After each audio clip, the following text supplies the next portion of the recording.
भोले सच्चिदानंद भगवान की, वृंदावन बिहारी लाल की जय। ओम पार्थाय प्रतिबोधितां भगवतां नारायणेन स्वयं व्यासेन ग्रथितां पुराणमुनिना मध्ये महाभारतम् अद्वैतामृतवर्षिणी। अर्जुन उवाच प्रकृतिं पुरुषं चैव क्षेत्रक्षेत्रज्ञमेव च एतद्वेदितुमिच्छामि ज्ञानं ज्ञेयं च केशव। श्रीभगवानुवाच इदं शरीरं कौन्तेय क्षेत्रमित्यभिधीयते एतद्यो वेत्ति तं प्राहुः क्षेत्रज्ञ इति तद्विदः। पूरे सभी संतजन, आत्मस्वरूप सभी भक्तजन, श्रीमद् भगवद गीता 12वां अध्याय, जिसका स्वयं भगवान ने नाम दिया भक्ति योग। हमारी भक्ति कैसे बढ़े, भगवान से प्रेम कैसे बढ़े। भक्त और भगवान जैसे कोई नदी होती है तो नदी के दो तट होते हैं और दोनों तट को जोड़ने का काम सेतु करता है। दोनों तट को जो जोड़े उसका नाम सेतु, पुल है। ऐसे भक्त को भगवान से जो जोड़ती है उसका नाम है भक्ति। बिना भक्ति के भगवत स्वरूप का दर्शन, भगवान की अनुकंपा, भगवान का दर्शन जल्दी कोई पाता नहीं। भक्ति रेव गरीयसी, भक्ति रेव गरीयसी। देवर्षि नारद ने ऐसा कहा था, भक्ति ही श्रेष्ठ है, भक्ति ही श्रेष्ठ है। भक्ति कैसे करनी है, भक्ति का स्वरूप क्या है, ये पूरा अगर विस्तार में समझना हो कभी, तो देवर्षि नारद ने एक सूत्रमय ग्रंथ लिखा जिसका नाम है नारद भक्ति सूत्र। 84 सूत्र हैं उसमें, एक एक लाइन के हैं। जैसे एक सूत्र है अथातो भक्तिम व्याख्यास्यामः, दूसरा सूत्र है सातु अस्मिन् परम प्रेम रूपा, तीसरा सूत्र है अमृत स्वरूपा च। ऐसे छोटे छोटे 84 सूत्र हैं और वो भक्ति का मूल है, उसी का व्याख्यान है श्रीमद् भागवत। हमारी जो प्राचीन शैली थी शास्त्र की, उसको हम लोग कहते हैं सूत्र भाष्य शैली।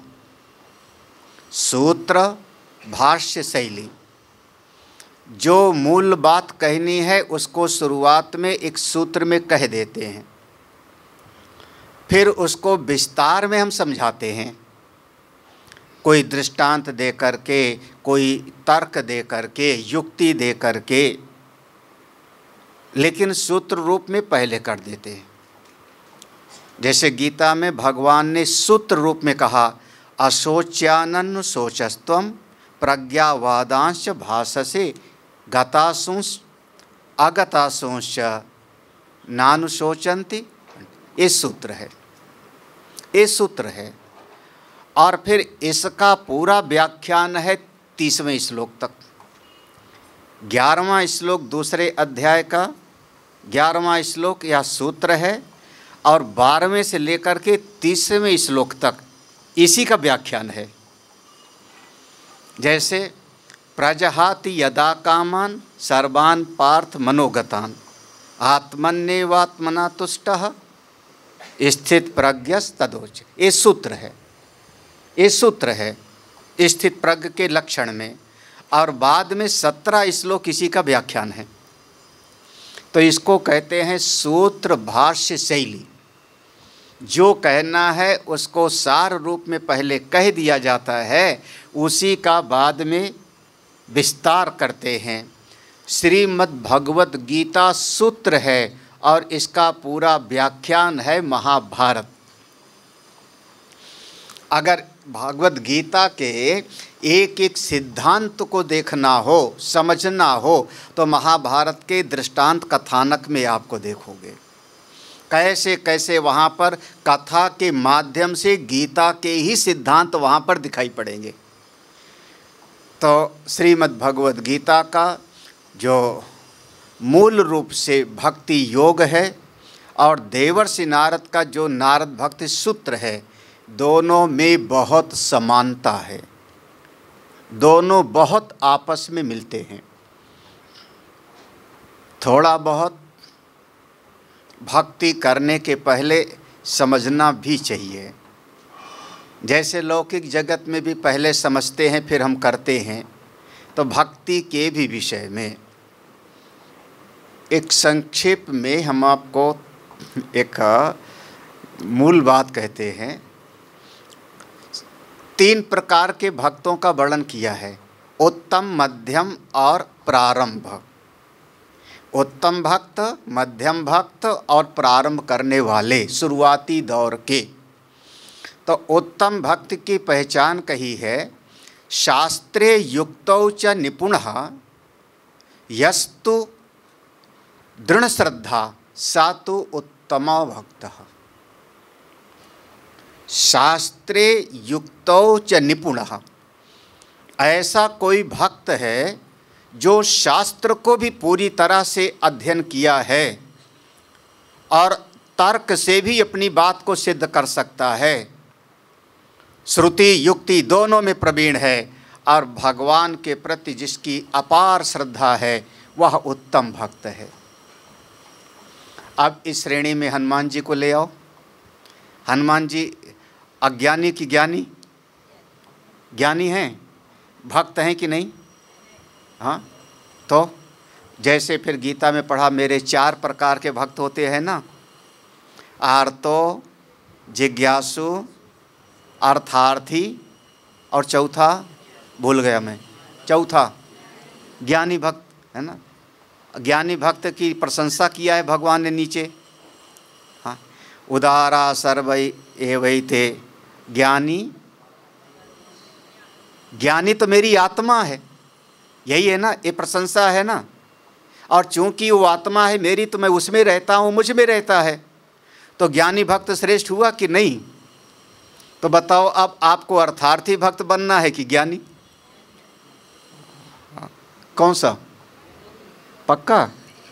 हाँ, तो फिर अभी और सुनना पड़ेगा 2 ही दिन में नहीं हो जाएगा पूरा। हाँ, नको।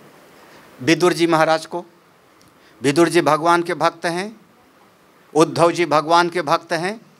उद्धव जी ज्ञानी है कि अज्ञानी? हाँ, अरे साक्षात बृहस्पति के शिष्य हैं। कभी भागवत सुनिए तो वहाँ पर लिखा है, वृषणीनाम प्रवरो मंत्री कृष्णस्य दयिता सखा।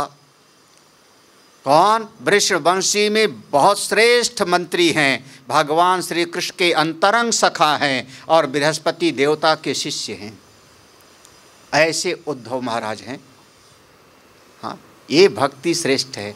तो उत्तम प्रकार का जो भक्त होगा, वो ऐसा मत कहना कि नहीं हमको पढ़ने लिखने की ज़रूरत नहीं है, वो टीवी में सुन लिया हो बस।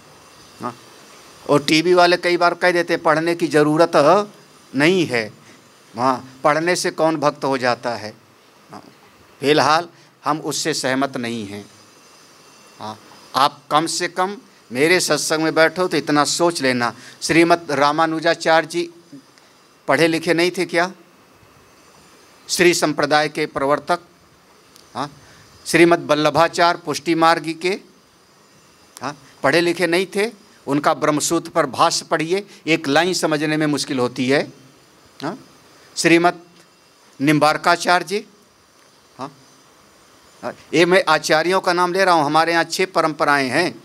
श्रीमद् रामानुजाचार्य जी, श्रीमद् वल्लभाचार्य जी, श्रीमद् निम्बारकाचार्य जी, श्रीमद् रामानंदाचार्य जी, जगत गुरु भगवान शंकराचार्य जी। हाँ, तो क्या एक ब्रह्मसूत्र पर भाष्य करते हैं, उपनिषदों पर भाष्य करते हैं और भगवान के परम भक्त हैं। हाँ, तो ये दुनिया में लोग जो कह देते हैं पढ़ने उड़ने की ज़रूरत नहीं है, फिलहाल आप सुन लो, लेकिन भीतर से कहना ठीक नहीं है। हाँ, ठीक नहीं। शास्त्रे युक्तौ च निपुणः, शास्त्र में और युक्ति में जो निपुण हैं, साथ ही जिसकी अपार श्रद्धा है, वो भगवान का उत्तम भक्त है। दूसरा कहा शास्त्रे युक्तौ च अनिपुणः यस्तु दृढ़ श्रद्धा सा तु मध्यमः। शास्त्र और युक्ति में जो अनिपुण है, ना तो शास्त्र को पढ़ा और ना ही कोई बात तर्क युक्त सिद्ध कर सकता है, लेकिन श्रद्धा बहुत है भगवान पर, अपने आचार्य पर दृढ़ श्रद्धा है, उसको मध्यम भक्त कहा है। हाँ, वो मध्यम भक्त है। हाँ, अब ऐसे हमारे समाज में बहुत सारे लोग दिखाई पड़ जाएंगे। हाँ, और तीसरा कहा शास्त्रे युक्तौ च अनिपुणः यस्तु कोमल श्रद्धा सा तु अधमः। हम वो नहीं कह रहे, हम कह रहे प्रारंभ करने वाला है। हाँ, जो ना शास्त्र को समझता है ना युक्ति को समझता है, और श्रद्धा भी उसकी कोमल है। कोमल श्रद्धा समझे, कोमल श्रद्धा माने जैसे मोम होता है ना, बदल पिघल जाता है। हाँ, मोम को इधर से पिघलाओ तो वैसा रूप बना लेगा, वैसा रूप बनाओ। तो हमारी श्रद्धा अगर कोमल श्रद्धा है, बदल जाती है। हाँ, और मेरे ख्याल में आप लोगों की श्रद्धा कौन सी है? अच्छा, आपने फूलों की डलिया लिया सवेरे, उसमें गंगा जल लिया, अगरबत्ती लिया, पूजा की पूरी सामग्री लिया, रोज़ सवेरे भगवान की पूजा करना है, भगवान के मंदिर गए, पूजा की सामग्री है, जल भी, फूल बत्ती सब, मोमबत्ती जितना भी है, हाँ, अगरबत्ती वगैरह लेके गए। वहाँ बीच में शिवलिंग है और चारों तरफ से और देवताओं का विग्रह विराजमान है। मंदिर में ऐसा होता है। आपने शंकर जी के ऊपर जल चढ़ाया, फूल चढ़ाया, तो फूल चढ़ाने पर कुछ फूल बचा लोगे कि नहीं डलिया में? काहे के लिए? वो बगल में हनुमान जी बैठे, हाँ, दुर्गा मैया बैठी, बचाओगे कि नहीं? इसका मतलब अभी अपने आराध्य से पूरी तरह से तादात्म्यपन्न नहीं है। आपको दूसरा दिखाई कैसे पड़ता है? मेरी नज़र में तो मेरे आराध्य के अलावा और दूसरा कोई है ही नहीं। मेरे तो गिरधर गोपाल दूसरो ना कोई, मेरे तो गिरधर गोपाल। लेकिन हमारी श्रद्धा कैसी है? अरे अगर उनको नहीं चढ़ाएंगे तो कहीं गदा मारे तो तो हम तो सबको मना लेते हैं। इसका नाम है कोमल श्रद्धा। एक कोमल श्रद्धा है। तुलसीदास के बारे में कहा जाता है, वो गए वृंदावन गए तुलसीदास जी, गोस्वामी तुलसीदास जी। वहाँ एक मंदिर है, अभी भी वो मंदिर है, एक मंदिर है। तो वहाँ उस मंदिर में गए, वो शहर के अंदर है, बांके बिहारी नहीं, राधा रमण राधा बल्लभ नहीं, अंदर एक मंदिर है। तो उसमें गए, तो वहाँ का जो पुजारी था वो थोड़ा सा उसकी खटपट चलती थी तुलसीदास जी से। तो तुलसीदास जी जाके हाथ जोड़ के खड़े हो गए। तो पुजारी ने कहा, मत्था टेको, प्रणाम करो, तब तो चरणामृत दे में तुमको, मत्था टेको, हमारे कन्हई हैं, बहुत सुंदर हैं। तो तुलसीदास जी ने एक दोहा कहा, कहा कहूँ छवि आज के भले विराजे नाथ, तुलसी मस्तक तब नवे धनुष बाण ल्यो हाथ। कहा कहूँ, क्या कहूँ, कहा नहीं जाता। आज बड़े सुंदर लग रहे हो आप बहुत सुंदर लग रहे हो। लेकिन तुलसी के इष्ट देव तो राम जी हैं, तो मैं तो मत्था तब टेकूंगा जब आप धनुष बाण ले लो। और फिर आगे कहा जाता है, जो पुजारी देखता क्या है, कित मुरली कित चंद्रिका कित गोपियन के साथ, अपने जन के कारणे कृष्ण भये रघुनाथ। बोलिए सच्चिदानंद भगवान की। कहाँ बांसुरी गई, कहाँ गोपियाँ गईं, कहाँ वो मुकुट वगैरह गया। तुलसीदास के इष्ट देव बनवासी राम हैं, और अचानक भगवान राम के रूप में वही विग्रह दर्शन देने लगा। जाकी रही भावना जैसी, प्रभु मूर्ति देखी तिन तैसी। तो जिसकी ऐसी निष्ठा होती है वो पक्का होता है, और जिसकी श्रद्धा बदल जाती है अभी वो शुरुआती दौर का है।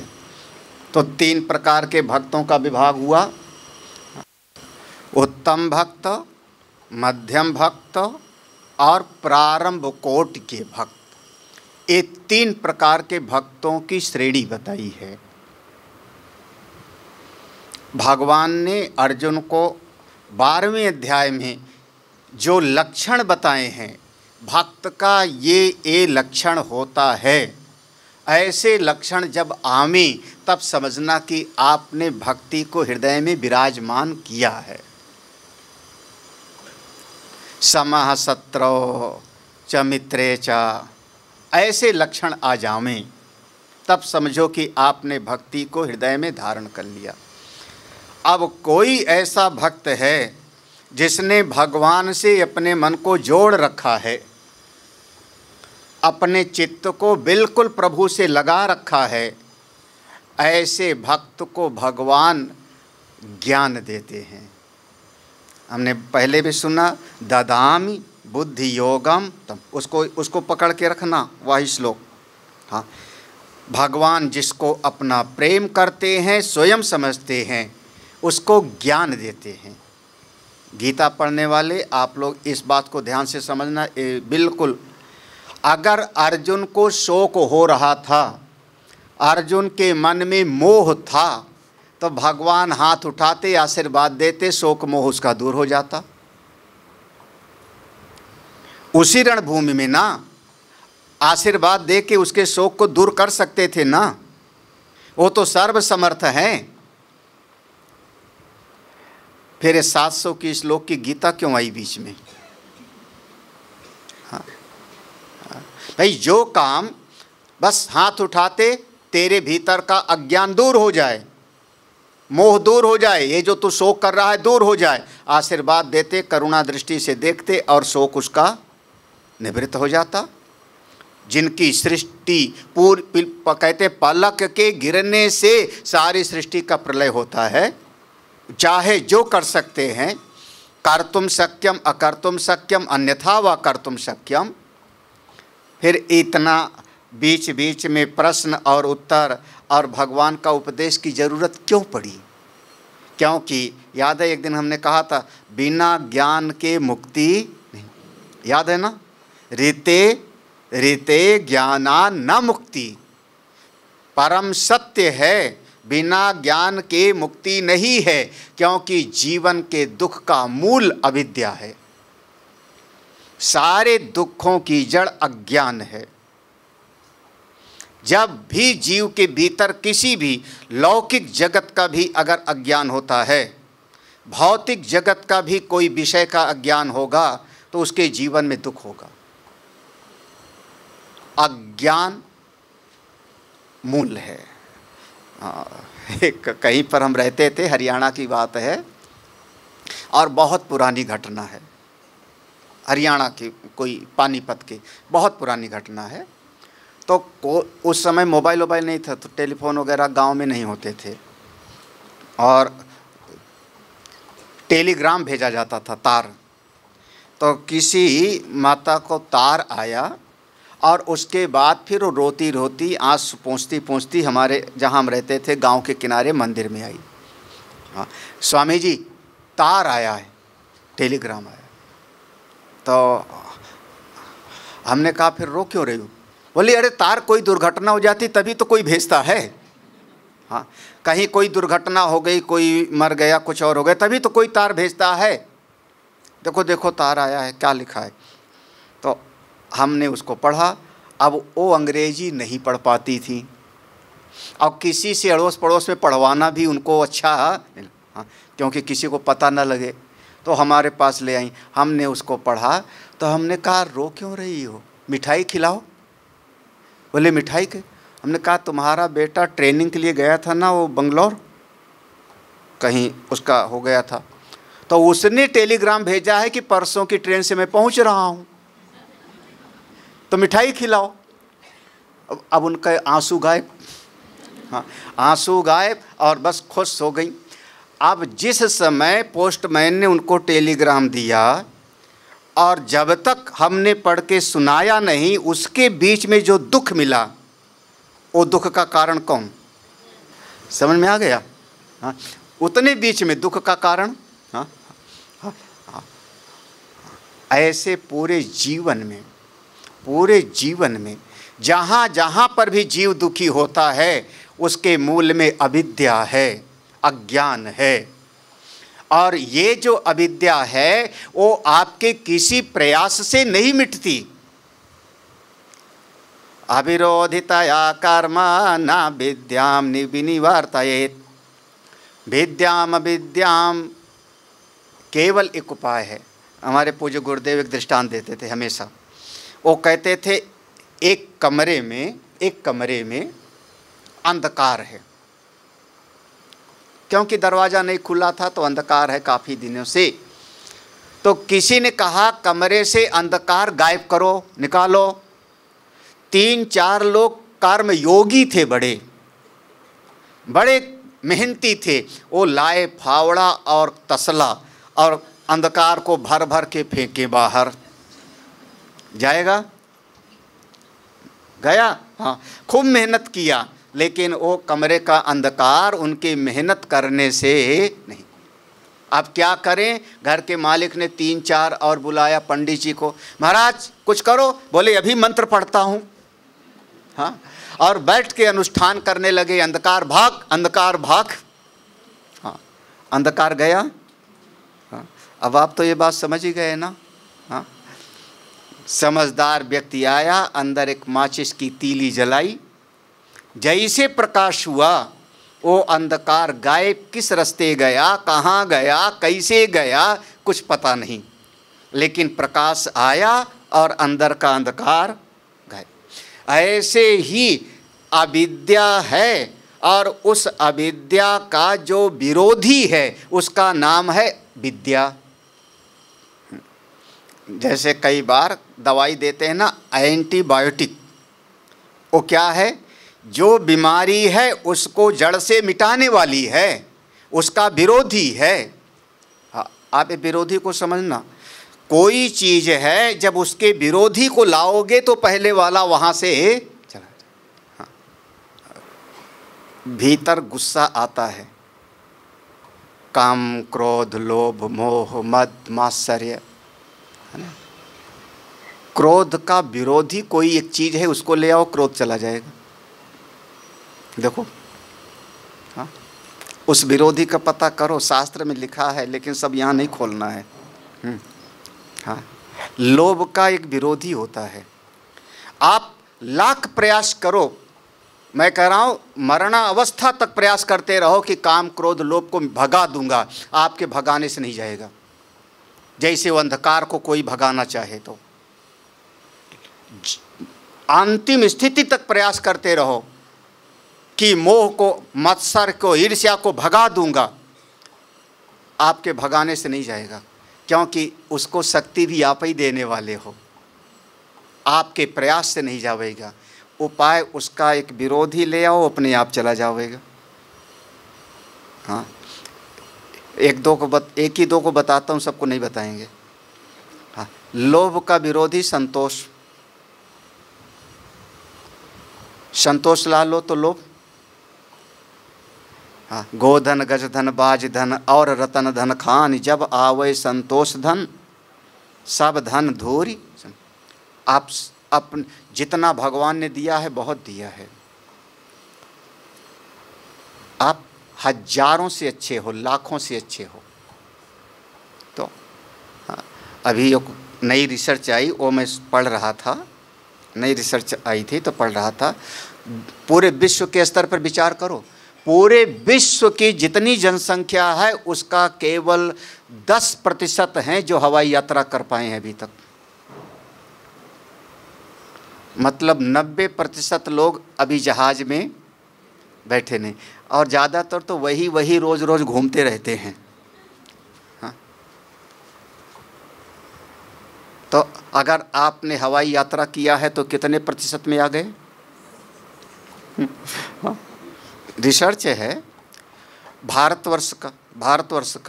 भारतवर्ष की रिसर्च आई थी कि पूरे भारतवर्ष में जितनी जनसंख्या है लगभग 138 करोड़ के लगभग, इनमें 8% लोगों के पास में वाहन है। 8% लोगों के पास कारें हैं। आपके पास कार है कि नहीं है? नहीं है, नहीं है, घर में कार नहीं है। कार अगर है तो आपसे 90% नीचे हैं लोग। यही तो हुआ ना। तो भगवान ने तो बहुत कुछ दिया है। हाँ, ये जो लोग भगवान को दोष देते हैं अभी वो ठीक से समझे नहीं। संतोष लाओ, लोभ चला जाता है। ऐसे ऐसे हर एक चीज़ का एक विरोधी होता है। अब वो ढूंढो, खोजो, क्या होगा। अविद्या का विरोधी विद्या। विद्या लाओ, अविद्या को मिटाने से नहीं मिटेगी। विद्या लाओ, अविद्या चली जाएगी। और उस विद्या से, जिसको भगवान बार बार कहते हैं, जो इसको जानता है, जो ऐसा जानता है, वो मुझको ही प्राप्त कर लेता है। उस विद्या को कैसे प्राप्त करें, आत्मज्ञान की विद्या को कैसे प्राप्त करें, उसके लिए आया 13वां अध्याय। ये 13 माने सब 13 ही है। हाँ हाँ, सब 13 ही है। हाँ, इसमें एक श्लोक हम लोग अपनी तरफ से जोड़ते हैं, उसको कहते हैं अध्याहार। 12वें अध्याय से और 13वें अध्याय के बीच में कोई संगति नहीं लगती। अभी अभी 12वें अध्याय में भगवान भक्तों के लक्षण बताए और भगवान ने कहा कि जो ऐसा धर्म्यामृतमिदं यथोक्तम पर्युपासते, ऐसी बात कही। और अचानक भगवान ने कहा इदम शरीरम कौन्तेय, ये क्षेत्र है। तो बीच में कोई वहाँ पर कड़ी जुड़ नहीं रही। तब संतों ने एक श्लोक को अपनी तरफ से जोड़ा है और उस एक श्लोक को जोड़ करके पूरा श्लोक हो जाएंगे 701। आप लोग पढ़ाई नहीं हो अनघा, ये श्लोक नहीं पढ़ाई हो? हाँ क्योंकि शायद आपकी पुस्तक में छपा ना हो। हाँ, अर्जुन उवाच, ये प्रकृतिम आपकी पुस्तक में नहीं है जो देख रहे हो, उसमें नहीं है उसमें। हाँ, प्रकृतिम पुरुषम च, उसमें लिखा है, तुमने लिख दिया था। हाँ तो ये विद्वान लोग हैं ना खूब। प्रकृतिम पुरुषम चैव क्षेत्र क्षेत्रज्ञमेव च एतद् वेदितुमिच्छामि ज्ञानम ज्ञेयं च केशव। हे केशव, हे नारायण, मैं जानना चाहता हूँ ये प्रकृति किसको कहते हैं, पुरुष किसको कहते हैं, क्षेत्र क्या है और क्षेत्रज्ञ किसको कहते हैं, ज्ञान किसको कहते हैं और ज्ञेय क्या है। ये तीन जोड़े क्षेत्र क्षेत्रज्ञ, ज्ञान ज्ञेय और प्रकृति और पुरुष, हम इसके विषय में समझना चाहते हैं ये क्या है। और इसलिए भगवान ने शुरू किया, अर्जुन इदम शरीरम, यह जो आपको शरीर दिखाई पड़ रहा है, इसका नाम शरीर दिया भगवान ने। शरीर एक जगह पर दूसरे अध्याय में कहा था देह, देह। हाँ, देह माने जो जलाया जाता है एक दिन, दहनात देहा, जिसको एक दिन जलाया जावे उसका नाम होता है देह। और मान लो दूसरे धर्म वालों को जलाया नहीं जाता तो बोले रोज ही शरीर जलता रहता है। हाँ, अंदर जठराग्नि जल रही है। आपके शरीर का सामान्य तापमान कितना है? सामान्य तापमान थर्मामीटर में 98 हमेशा रहता है। मतलब 98 हमेशा रहता है। अच्छा, 1 डिग्री बढ़ जावे तो केवल 1 डिग्री बढ़ा तो हरारत, और 2 डिग्री बढ़ जाए तो पैरासीटामॉल खाओ, यही ना। अब 3 डिग्री बढ़ जावे तो हॉस्पिटल जाओ, और 104-5 हो जाए तो मतलब 1-1 डिग्री में इतना फर्क पड़ रहा है, और 98 हमारे शरीर में हमेशा रह रहा है। इसका मतलब शरीर का अपना एक तापमान है। इस शरीर में बहुत सारी कैलोरीज जलती रहती है, वो सब कुछ होता रहता है। तो जो प्रतिक्षण जल रहा है और एक दिन पूरी तरह से जला दिया जाता है, उसको हम कहते हैं देह। और शरीर की परिभाषा होगी शीर्यते इति शरीरम। थोड़ा संस्कृत भाषा के साथ जुड़ो। शीर्यते इति शरीरम, जो धीरे धीरे क्षीण होता है, जिसमें धीरे धीरे परिवर्तन होता है, उसी का नाम होता है शरीर। आप लाख कोशिश करो शरीर को पकड़ के रखने की, लेकिन धीरे धीरे शरीर के अंग क्षीण होते हैं। आँख से देखने की शक्ति कम हो गई, कान से सुनने की शक्ति कम हो गई, यहाँ तक कि हम लोगों की जो है चमड़ी भी लटकने लगती है। हाँ, दादा दादियों की, हाँ, हम अपना भी कभी देखते हैं तो थोड़ा ढीली हो गई है। हाँ, इसका मतलब क्या हो गए? बोले सीनियर सिटीजन हो गए आप। हाँ, है ना, ऐसा होता है ना। तो इसका नाम हो शीर्यते इति शरीरम, जो क्षीण होता है धीरे धीरे, उसका नाम है इदम शरीरम। ये शरीर, इदम माने यह, जो आपको प्रतिक्षण अनुभव में हो रहा है, ये शरीर अर्जुन, इसका नाम है क्षेत्र। क्षेत्रम इति अभिधीयते। इस शरीर को हम क्षेत्र कहते हैं। क्षेत्र क्यों कहते हैं? क्षेत्र माने खेत। अब इसको जोड़ना कहाँ से? गीता का पहला श्लोक। कहाँ पर युद्ध हुआ है? हाँ, धर्म क्षेत्रे कुरुक्षेत्र ना, वहाँ। तो अब एक युद्ध आपके भीतर हो रहा है ना, आपके भीतर भी एक महाभारत चल रहा है।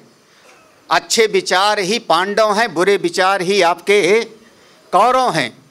और ये शरीर रूपी रथ है, यहाँ पर जिसके सारथी कन्हई है वो हमेशा विजयी होता है। हाँ, सारथी कन्हई हैं, कौन? बुद्धि के स्वामी, वो हमेशा। तो ये शरीर आपका क्षेत्र है। तो महाभारत का युद्ध कहाँ हो रहा है? कुरुक्षेत्र। कुरु माने करो। कुरु का अर्थ होता है करना चाहिए, आपको करो। जहाँ पर आकर के हमको करना ही पड़े, उसका नाम कुरु। तो इस संसार में आके क्या करना पड़ता है? करो, ये करो, वो करो। हमारे पास आओगे तो हम कहेंगे जाप करो, पूजा करो, ध्यान करो, यही ना।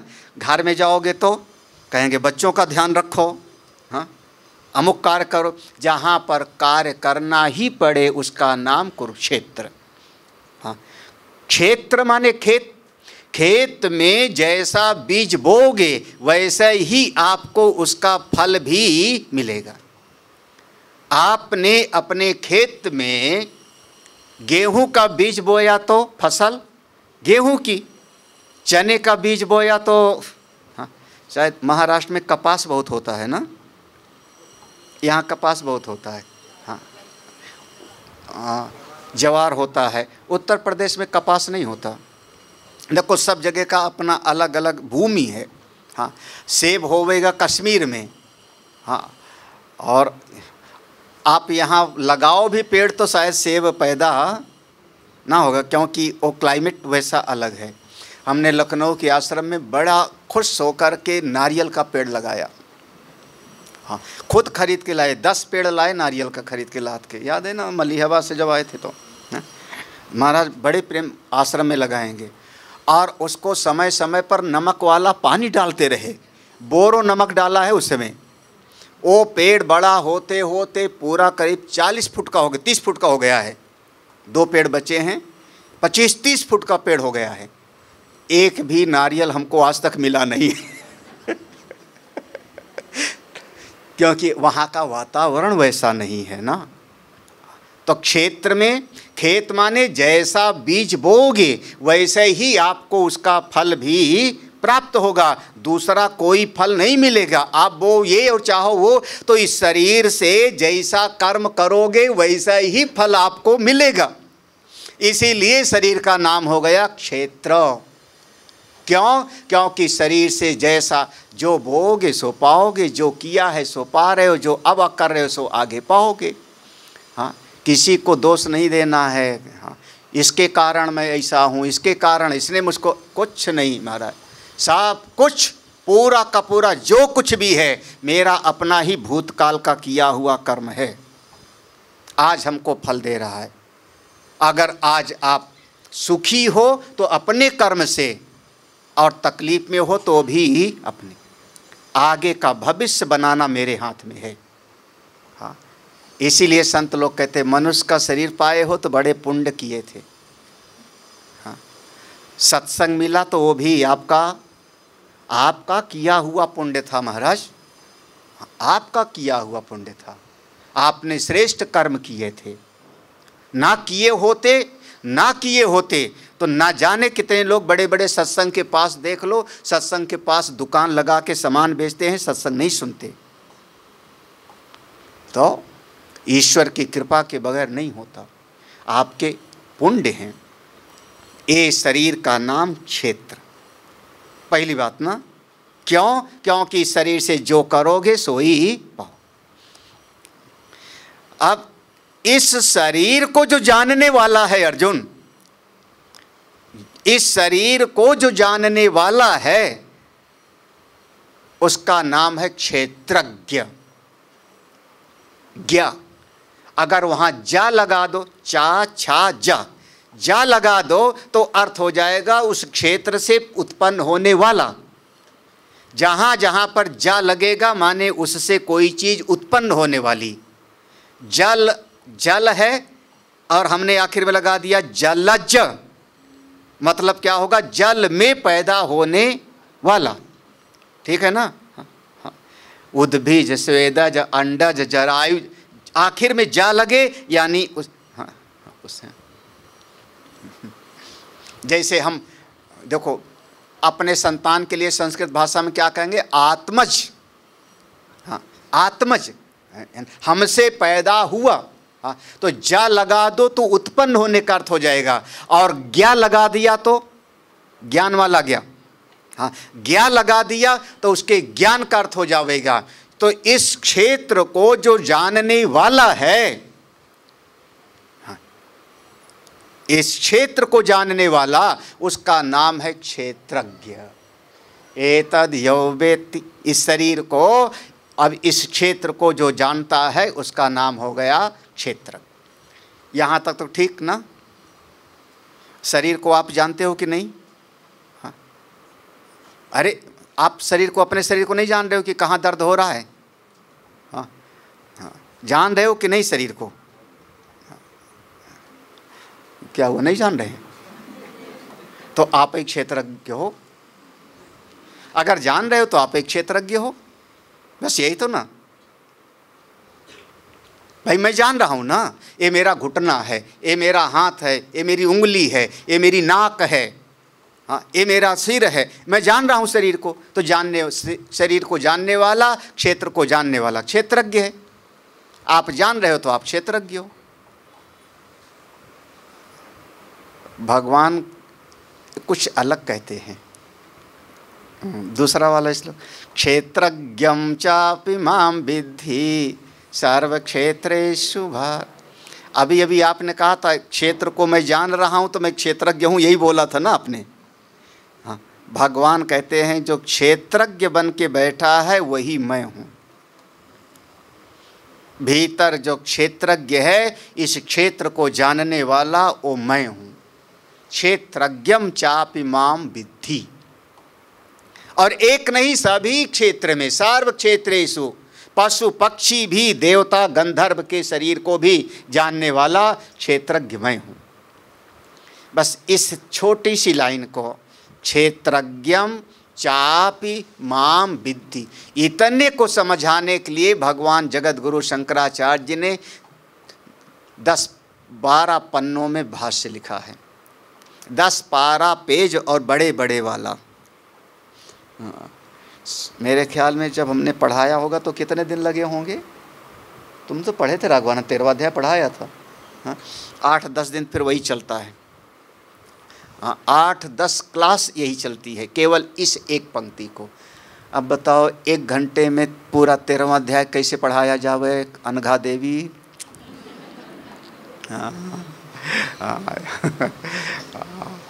ये तो गीता है, ये तो डूबने की बात है। जितना जिन खोजा तिन पाइयाँ गहरे पानी, जितना आप डूबोगे उतने इसमें गहनता प्राप्त होगी।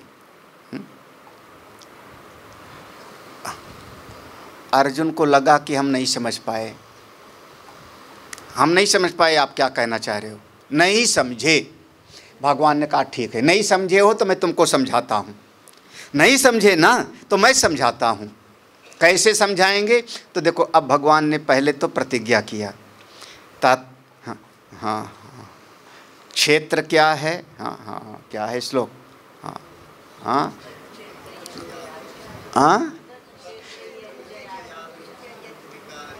यद विकारी सच यत प्रभावश्च, यही ना।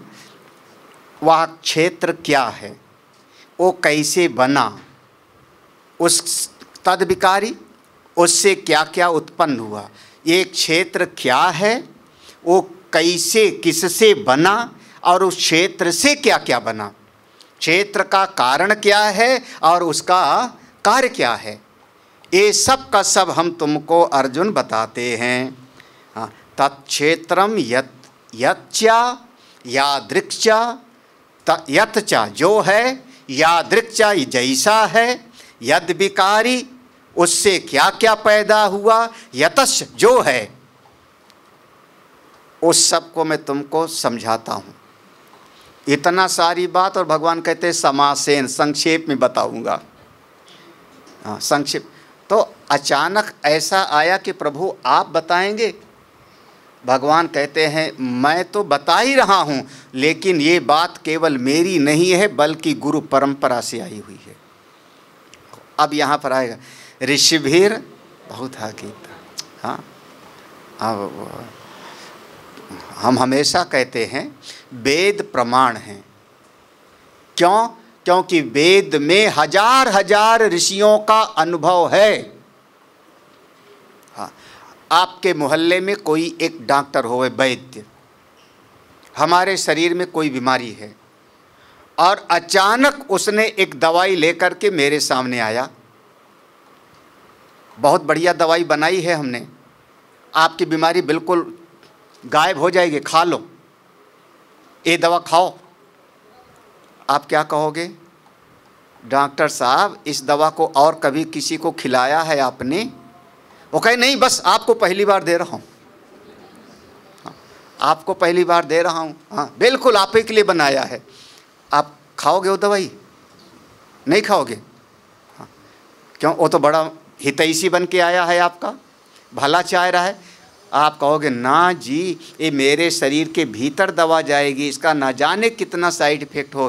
पहले आप अपनी दवाई को ले जाओ, सेमिनार में रखो, उसकी रिसर्च रखो, WHO में ले जाओ, वहाँ से दवाई सबका सब अप्रूव्ड होवे, उसके बाद फिर कंपनी बनावे। और हमारे भारतवर्ष में एक मंत्रालय है जिसका नाम है आयुष मंत्रालय। याद आ रहा है? हाँ, जब वो आयुष कोई दवाई वाला है क्या? हाँ, आयुष मंत्रालय जब आज्ञा दे तब उस दवाई को हम खाएंगे।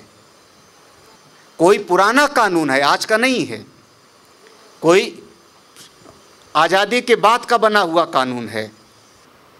अगर आपको बेचना है, आप अपनी दवाई की रिसर्च को सरकार को पुटअप करो, आयुष मंत्रालय में ले जाओ, वो कानून बदले, संविधान बदले, वो कानून बदल देवे, फिर आप दवाई बेचो। ऐसे ही कोई एक आदमी आपको कहे मैं ये बता रहा हूँ साधना करो, आप अगर समझदार हों तो यहीं से समझना जो मैं कहना चाह रहा हूँ। कभी कभी हमारे समाज में कोई एक महात्मा पैदा हो जाते हैं, उन्होंने अपनी कोई साधना किया, अपना कोई अनुभव किया, और वो आके कहते हैं सब झूठ है, मेरे मार्ग पे आओ तुम्हारा कल्याण होगा, जो मैं कहता हूँ वो मानो। ऐसे ऐसे पैदा होते हैं, एक नहीं ऐसे पंथ चलते हैं कई। अब उनकी बात मान करके हम करें कि ना करें? हाँ,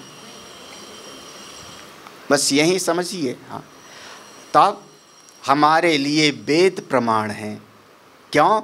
वेद में कोई साधना अगर वेद में बताई है तो एक महात्मा नहीं, हजार हजार ऋषियों ने उसको अनुभव किया है, उसको साधना में लाए हैं, तब प्रमाणित किया है, तब हम उसको स्वीकार करते हैं। इसलिए हम वैदिक हैं, सनातनी हैं, और सनातन धर्म वाला वेद विरुद्ध कोई मार्ग अपनाने के लिए तैयार नहीं है। हाँ, अब भाई मान लो उन्होंने कहा आपके शास्त्र में लिखा है तो सुधार लो, जो मैं कह रहा हूँ वो सही। मैं कहता आँखन देखी, अरे तुम्हारी आँख तो देख रही आकाश नीला है, आँख तो आपका अनुभव कर रही ना कि आसमान नीला है, आपकी आंख तो देख रही कि रेगिस्तान में जल की नदी बह रही है। आपका अनुभव कोई प्रमाण नहीं है। जब अनेक अनेक ऋषि लोग अनुभूति से प्रमाणित करेंगे तब हम स्वीकार करेंगे। हाँ, हाँ, आपके अनुभव में दोष हो सकता है, आपकी अनुभूति में खोट हो सकता है, आपकी इंद्रियां में खराबी हो सकती है, आपके मन में कोई गड़बड़ी हो सकती है। भगवान स्वयं कहते हैं जो मैं बता रहा हूँ कहाँ, ऋषिभिर बहुधा गीतम। देखो, हाँ हाँ, हमेशा अपने गीता के मार्ग को नहीं छोड़ना है। गीता, उपनिषद, अपना वेद, ब्रह्मसूत्र, मेरा ये हमारी परंपरा है। ऋषिभी माने कितना, कितने ऋषि? हाँ हाँ, ऋषिभी कौन से वचन में है? तृतीया बहुवचन। वो हमारी व्याकरण कमज़ोर है ना, मैंने उनसे पूछवा लिया। हाँ, एक वचन माने एक, द्विवचन माने दो, बहुवचन माने तो कितने सारे ऋषि भी बहुधा। अनेक अनेक ऋषियों ने इसी बात को बताया है। कहाँ पर? छंदोभी माने वेद। हाँ, जहाँ पर ऋचाएँ हैं, छंद हैं, वेदों में अनेक अनेक ऋषियों ने बताया है। वही अर्जुन मैं तुमको बताने जा रहा हूँ, वही तुमको बताने जा रहा हूँ। हाँ, हाँ, ब्रह्मसूत्र पदैश्च।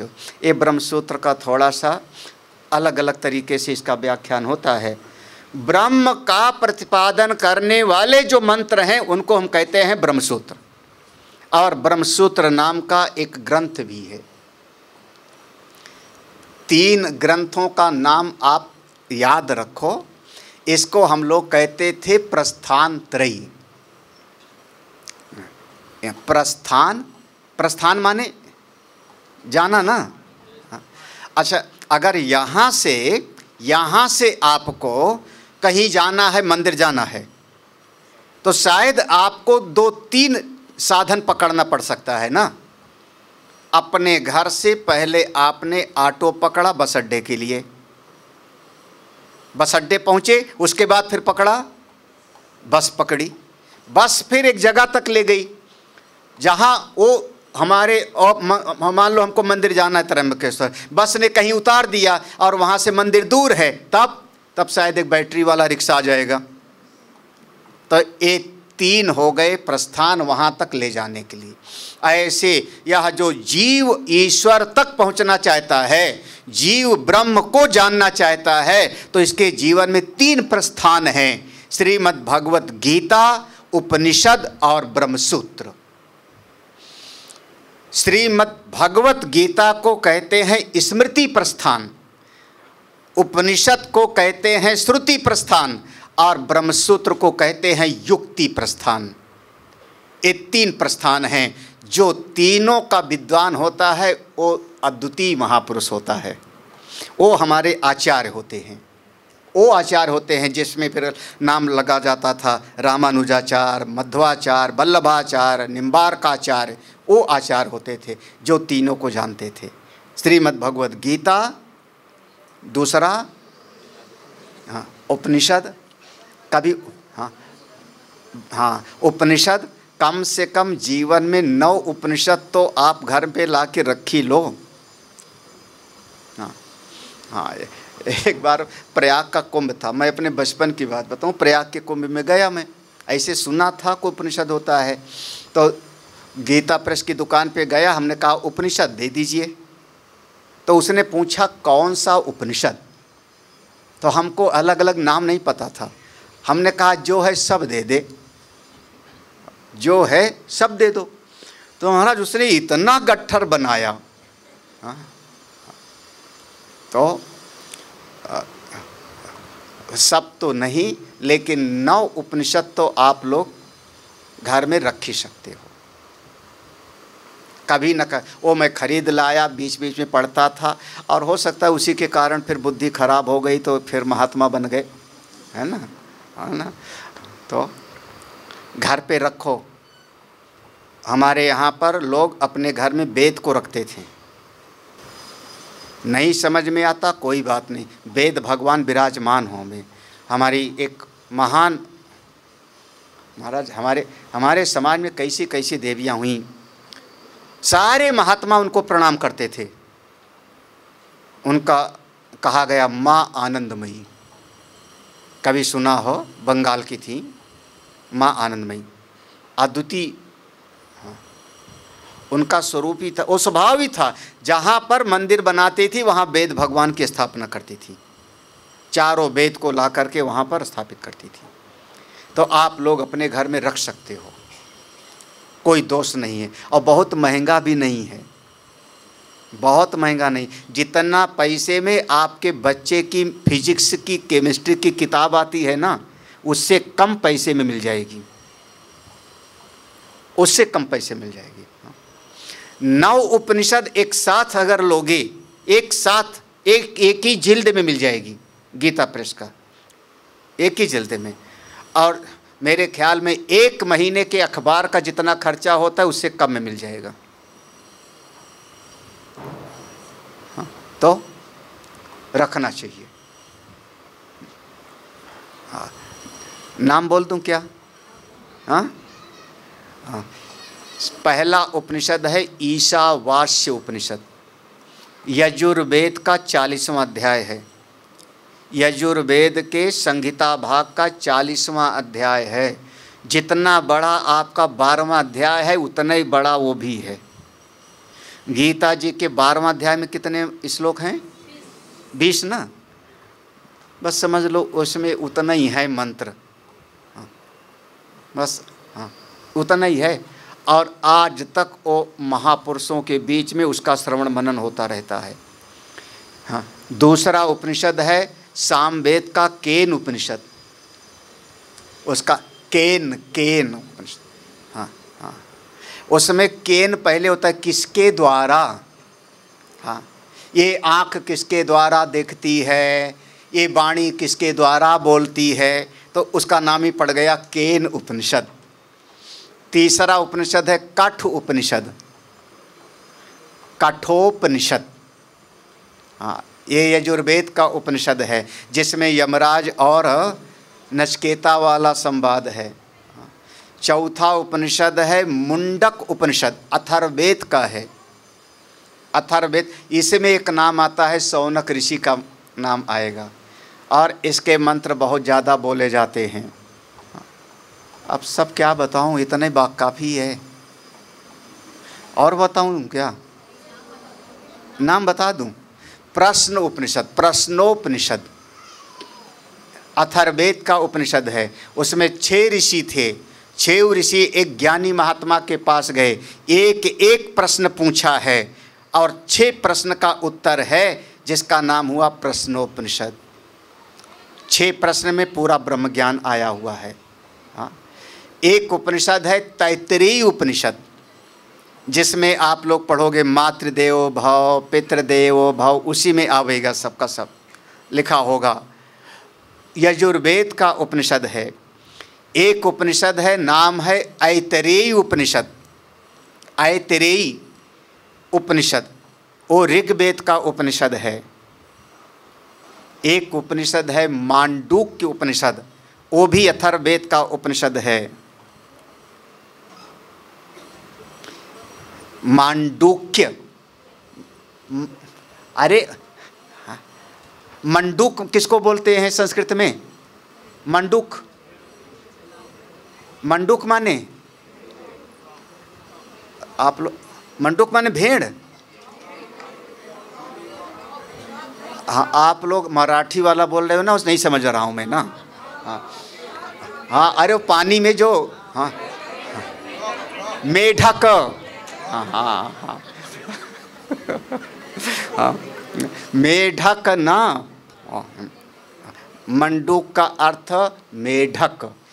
अच्छा, मेढक चलता है कि छलांग लगाता है ना? हाँ हाँ। और मेढक कई बार गर्मी में ज़मीन के अंदर दबा रहेगा और जैसे पानी की बरसात होगी वो बाहर निकल आता है ना। ऐसे जो साधक मेढक बन जाता है वो ब्रह्म को जान जाता है।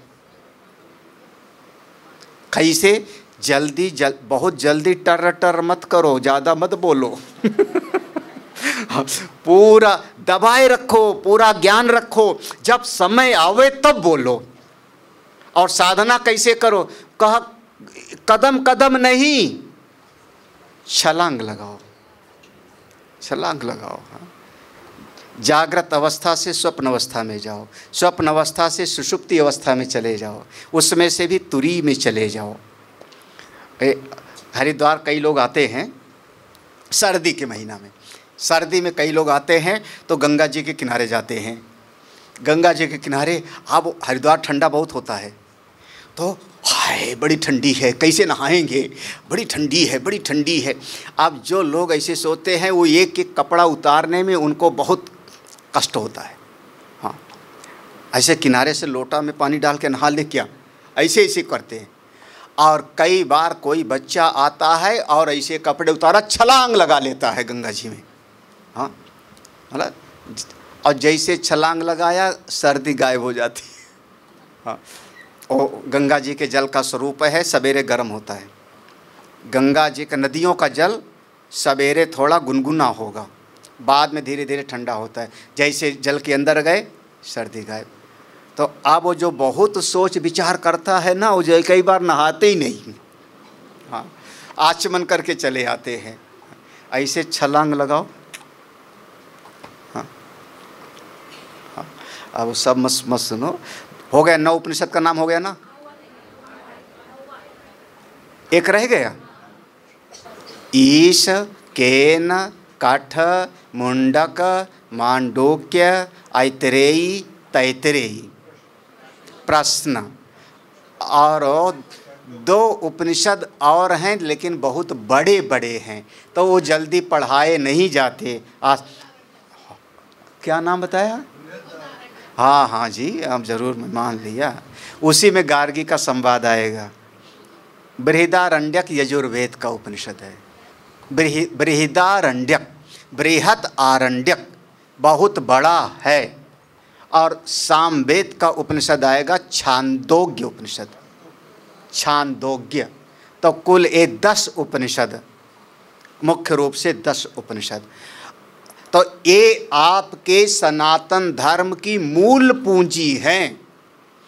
हाँ, आप थोड़ा इतना विश्वास रखो, भगवान जगत गुरु शंकराचार्य ने अगर धर्म की पुनर्स्थापना किया तो इन्हीं शास्त्रों पर भाष्य करके किया है।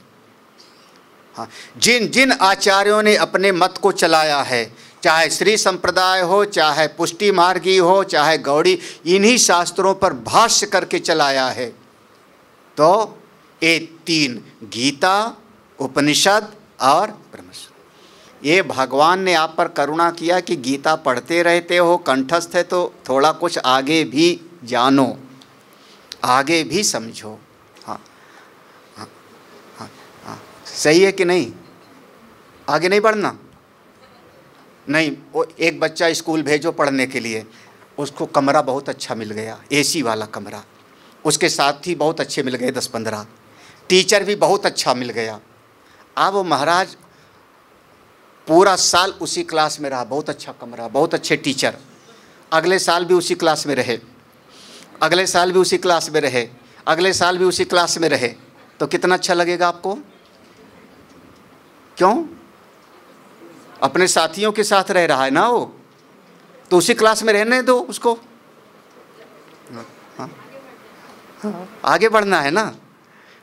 तो आप लोगों ने तो गीता वाले क्लास को पास कर लिया ना, वो गिफ्ट विफ्ट लेके आ गए ना श्रृंगेरी से।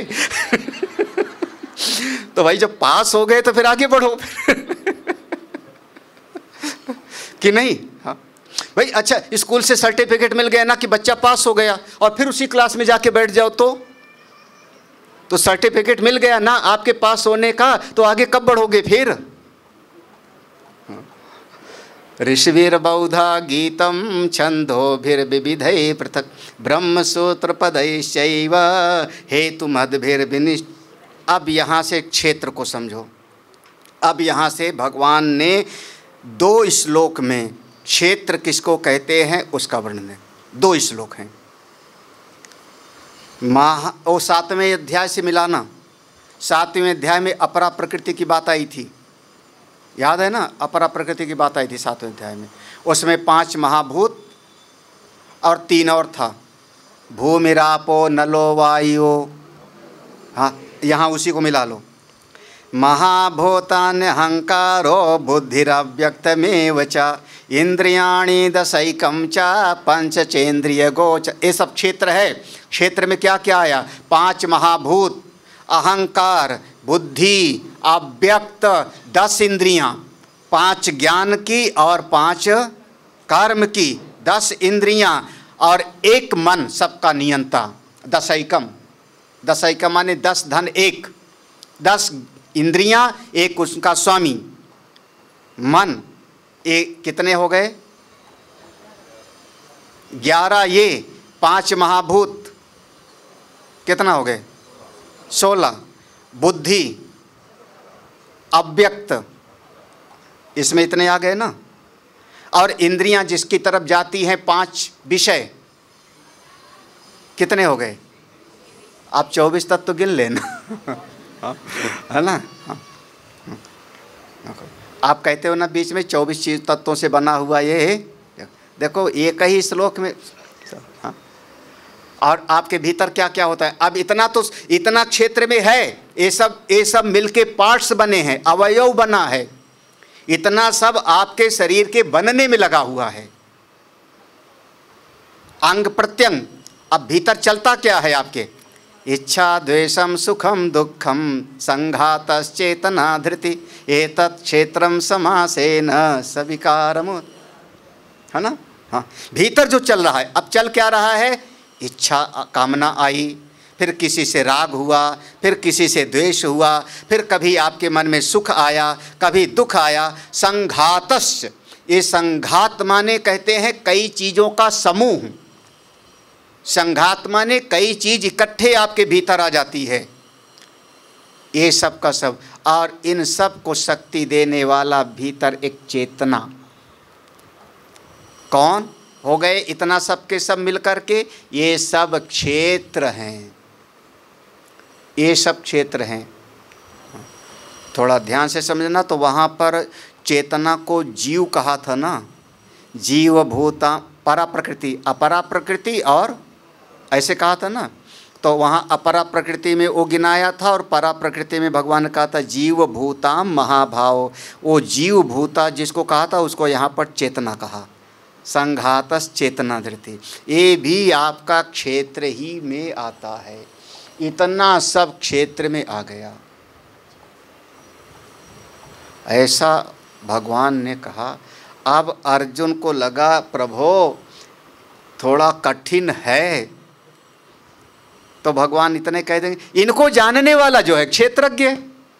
मैंने तुमको क्षेत्र बता दिया ना, और इसको जो जानता है वो क्षेत्रज्ञ है। कौन समझ पाएगा? जिसके भीतर 20 गुण होंगे वो समझ पाएगा। हाँ, अब यहां से भगवान शुरू करेंगे। 20 गुण, 20 आपकी प्रॉपर्टीज, संपत्ति। जैसे साधक के व्यक्ति कहीं जाता है तो उसके पास कुछ अपना द्रव्य होता है, आप आगे बढ़ना है तो आपकी पूंजी है। 20 हैं, गिन लेना। अमानित्वम, अदम्भित्वम, अहिंसा, शांति, आर्जो माने सरलता, आचार्य उपासना, हाँ, शौचम माने पवित्रता, स्थैर्यम माने दृढ़ता, आत्मनिग्रह, इतने तो 21 श्लोक में गिना दिया। इंद्रियार्थेषु वैराग्यम, संसार में थोड़ा वही संग वर्जिता होवे। अनहंकार, अहंकार से रहित हो। जन्म मृत्यु जरा व्याधि में दुख देखने वाला हो। अनासक्त भाव हो, कहीं पर उसका मोह ना हो, अतिशय मोह ना हो, किसी में, पुत्र में, पत्नी में, परिवार में, घर में। चित्त उसका नित्य हो, सम भाव में स्थित हो, और साथ ही साथ मुझ परमात्मा से उसकी भक्ति हो। आप गिन लेना, ये सब जो है 20 हैं कुल, 20 हैं कुल। और थोड़ा एकांत में रहने का आदत होवे, थोड़ा अकेले बैठ कर के ध्यान भजन करने के अभ्यास डालो। विविक्त देश सेवित्वम, अरतिर जन संसदी, भीड़ अच्छा ना लगे। हाँ, जिसको भीड़ अच्छा लगता है ना, फिर वो परमात्मा का चिंतन कब करेगा? हाँ, हाँ। रोज़ रोज़ किटी पार्टी तो नहीं होती आप सबकी। हाँ, हाँ। एक बार हमने लखनऊ में किसी से कहा, कहीं पर उन्होंने कहा स्वामी जी आज हमारी किटी पार्टी, पता नहीं क्या होता है। तो हमने कहा हमको भी बताओ किटी पार्टी में क्या होता है, हम भी चलें। बोले नहीं, वो आप लोगों के लिए नहीं है। हमको ले नहीं गए, फिर कभी हमको पता नहीं, नाम ही सुना है।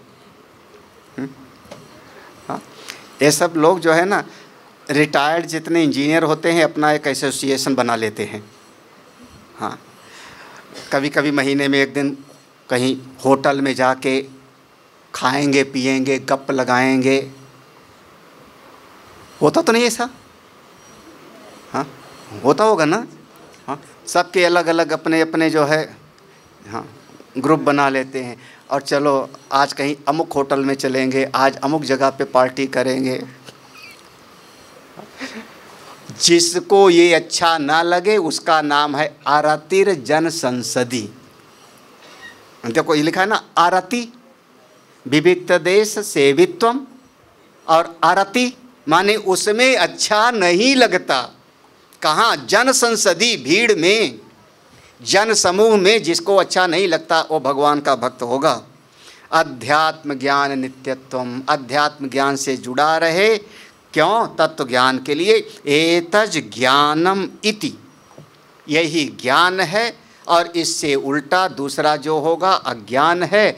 अर्जुन, जो हमको बताना था वो हमने बता दिया। एतज ज्ञानम इति प्रोक्तम अज्ञानम यदतो अन्यथा, हमको जो बताना था यहाँ पर बता दिए। एक प्रसंग पूरा हो गया। यहाँ पर एक प्रसंग गीता का 13वें अध्याय का पूरा हो रहा है। क्षेत्र का और क्षेत्रज्ञ, सब क्षेत्र है। इस क्षेत्र के भीतर जानने वाला क्षेत्रज्ञ है। आपको ज्ञान चाहिए तो ये 20 तो बहुत कठिन है ना। हाँ, अच्छा, आपका बच्चा कितना % लावे तो आप खुश हो जाओगे? कितना लावे तो? चलो उतना तो संभव नहीं है, तो इतना समझ लो कि हम तब खुश होंगे जब उतना ही लाओगे तुम लोग। तो यही ना भाई, आपका बच्चा खुश, आप कब खुश हो रहे हो? जब आपका बच्चा उतना % ला रहा है। तो गुरुजी लोग कब खुश होंगे? जब आप उतना % लाओगे, यही ना। अच्छा, नहीं तो पास हो जाओ।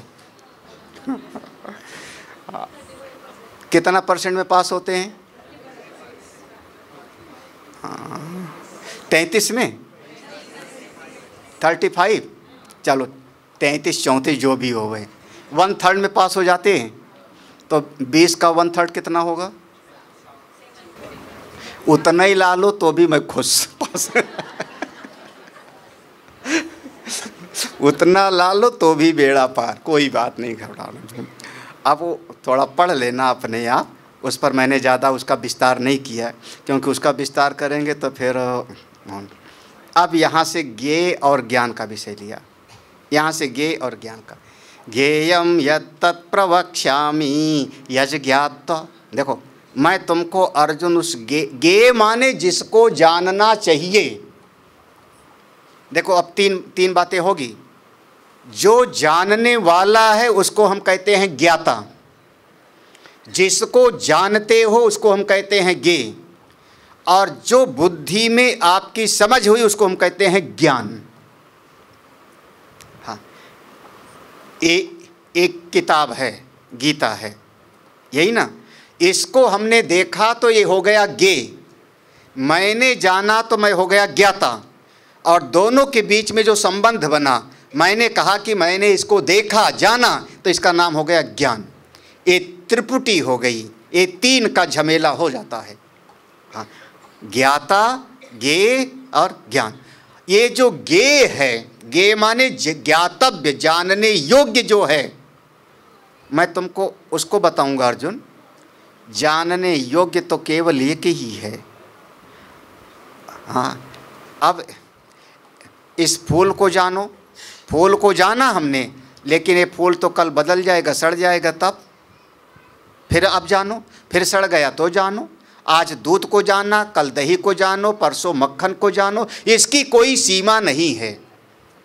आप उस ज्ञान को प्राप्त करो जिस ज्ञान के बाद और कुछ जानना बाकी ही रहा है। हाँ, कौन सा उपनिषद? मुंडक उपनिषद। वहाँ पर यही प्रश्न किया ना। वेदांत की ये प्रतिज्ञा है, वेदांत ब्रह्म विद्या की जो मूल प्रतिज्ञा है वो ये है, कस्मिन्नु भगवो विज्ञाते सर्वमिदं विज्ञातम भवति। हाँ, छांदोग्य उपनिषद में भूमा विद्या शायद वहाँ पढ़ा था, शायद पढ़ा रहा था मैं प्रेमपुरी में। भूमा विद्या में एक बार देवर्षि नारद, उन्होंने कहीं से सुन लिया, तरत शोकम आत्मवित्, जो आत्मा को जानेगा वो शोक मोह को पार कर जाएगा। देवर्षि नारद चले गए अपने बड़े भाई सनत कुमार जी के पास, उनको जाके प्रणाम किया। सनत कुमार जी से पूछा, महाराज आप हमको वो ज्ञान दीजिए जिससे मैं शोक को पार कर जाऊं, हमारे जीवन में से शोक मोह चला जाए। सनत कुमार जी ने कहा, नारद पहले तुम जो जो जानते हो वो सब हमको बताओ, तुमने जो जो पढ़ा है वो हमको बता दो, क्योंकि जो तुम भी जानते हो और मैं भी जानता हूँ उसकी चर्चा करके समय क्यों बेकार करना। भाई तुम भी जानते हो और मैं भी जानता हूँ तो उसकी चर्चा करके समय क्यों गंवाऊं। ठीक है, और मान लो कोई ऐसी विद्या है जो तुम जानते हो लेकिन मेरे किसी काम की नहीं, तो उसकी चर्चा क्यों करूं।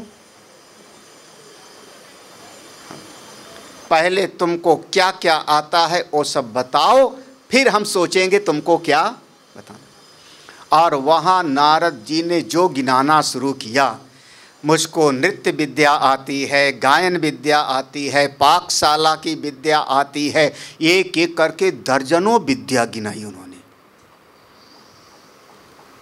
हमने ऋग्वेद पढ़ा, यजुर्वेद पढ़ा, सामवेद पढ़ा, अथर्ववेद पढ़ा, हमने 6 वेदांग पढ़े हैं, हमने ये किया है वो किया है, इतनी सारी विद्या को उन्होंने बताया। वो तो सोच के आश्चर्य लगता है, वो प्रसंग उपनिषद में है। और जब सब बता चुके, इतना सब हमको आता है, लेकिन भगवन शोचामी, हे भगवान हम शोक में पड़े हैं। तब सनत कुमार जी ने कहा, नारद तुमने सारी विद्या तो जानी, लेकिन जो जानने वाला है उसको तो जाना ही नहीं तुमने। इन सारी विद्याओं को पढ़ने वाला कौन है, जानने वाला कौन है, उसको जाना क्या। उन्होंने कहा उसको तो नहीं पता। बोले जब तक उसको नहीं जानोगे तब तक तुमको शांति प्राप्त नहीं। वह जो सबको जानने वाला है उसको जानो, वही है ज्ञेय। कौन है?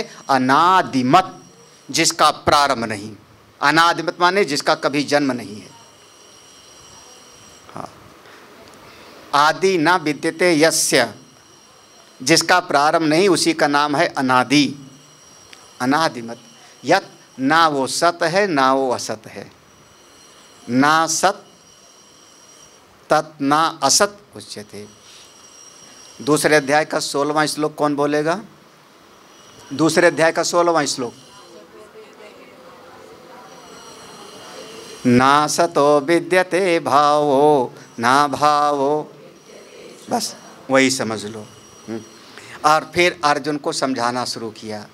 अब एक दृष्टांत से आप अगला पूरा कई श्लोक का 17वें श्लोक का तो अर्थ समझ लेना। एक इस दृष्टांत, किसी दिन विद्युत से आप चर्चा करो, बिजली से, विद्युत से आप क्या क्या करती हो। आप बिजली के पास बैठ जाओ और उससे पूछो आप क्या क्या करती हो, तो बिजली क्या कहेगी? ये जितने बल्ब प्रकाशित हो रहे हैं सब में मैं हूं। ठीक है ना?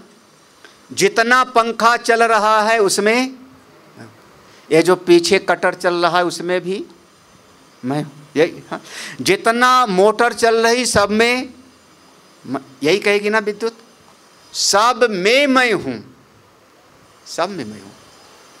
सर्वथा पाणिपादम, हाँ, मैं तो वो चेतन हूँ जो आप सबके हाथ में है, सबके आँख में है, सारी सृष्टि के कण कण में केवल मेरा ही स्वरूप है। जो इसको जान लेता है अर्जुन, वही जानता है। इति क्षेत्रम, समापन है, यहाँ प्रसंग का समापन हो रहा है। इति क्षेत्रम तथा ज्ञानम ज्ञेयम चोक्तम समास्ततः मत भक्ते तद विज्ञाय मद भावा उपपद्यते। यहाँ फलश्रुति बता दी, जो मेरा भक्त इसको जानेगा वो मुझ परमात्मा को। 18वां श्लोक, हाँ 18वां श्लोक फलश्रुति बताई। जो मेरा भक्त ऐसा समझेगा कि जितना कुछ इस जगत में दिखाई पड़ रहा है वो सब का सब क्षेत्र है, ज्ञेय है, ज्ञाता अलग है। अब हम इसका आपको संक्षेप करते हैं। अब वही चीज़ जो है समझ, हाँ, आगे आएगा ना, उपद्रष्टा, हाँ, अनुमंता च। हाँ, वैसे उसके पहले समझ लो भगवान प्रतिज्ञा करते हैं। प्रतिज्ञा है कि मैं तुमको प्रकृति और पुरुष के बारे में बताऊंगा। प्रकृति पुरुष दोनों को अनादि समझो।